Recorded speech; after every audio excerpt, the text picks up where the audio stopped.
Hello everyone. Today we will talk about certificate the app of birth. We will go to settings.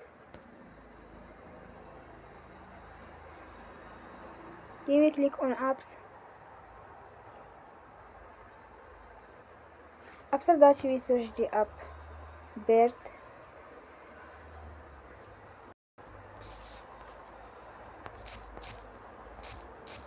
And you will click.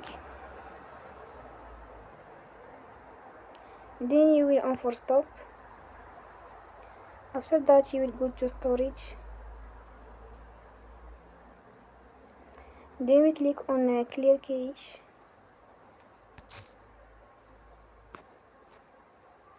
You will go to Play Store and you will update your app. Don't forget to support us by like and subscribe. See you next time and thank you for watching.